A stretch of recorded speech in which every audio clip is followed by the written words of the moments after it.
लेकिन पश्चिम बंगाल में हालात बेकाबू होते जा रहे हैं। हिंसा है, आगजनी है, लूटपाट है, और इन सब के बाद जो सच सामने आया वो हैरान करने वाला है।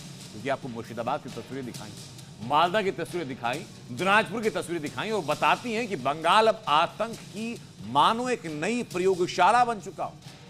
और मुर्शिदाबाद की हिंसा यूं ही नहीं हुई, एक प्लानिंग का हिस्सा है, जहां खास मकसद के तहत सिर्फ हिंदुओं को निशाना बनाया गया। मुर्शिदाबाद में आईएसआई का खौफनाक प्लान, आईएसआई की मदद से बंगाल को सुलगाने की साजिश। क्या बंगाल को इस्लामिक स्टेट बनाने की साजिश है? पश्चिम बंगाल जल रहा है। सवाल सिर्फ हिंसा का नहीं, सवाल है उस खौफनाक साजिश का जो बंगाल की जमीन पर पल रही है। क्या बंगाल के जरिए भारत को कमजोर करने की तैयारी है? क्या आईएसआई की स्लीपर सेल भारत में छुरा घोंपने की साजिश कर रही है? ये सवाल इसलिए क्योंकि ममता बनर्जी के बंगाल में हिंसा के बाद जो पर्चे मिले, उन्होंने देश को हिलाकर रख दिया। इन पर्चों में उर्दू में लिखा कि इस्लामिक स्टेट ऑफ बंगाल।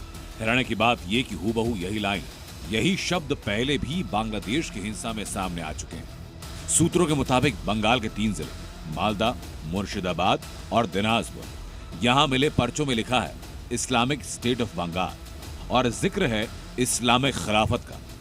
यानी पर्चों में भारत में कट्टरपंथी हुकूमत कायम करने की बात कही गई और कहा जा रहा है कि पर्चे हिंसा भड़काने के लिए बांटे गए। इन पर्चों में इस्लामिक खिलाफत यानी कट्टरपंथी विचारधारा जो लोकतंत्र को मिटाने की बात करती है, जो संविधान को नहीं मानती। जमातुल मुजाहिदीन बांग्लादेश, आईसिस, अलकायदा, क्या मुर्शिदाबाद की घटना में ये सीधा का सीधा जुड़ा हुआ है?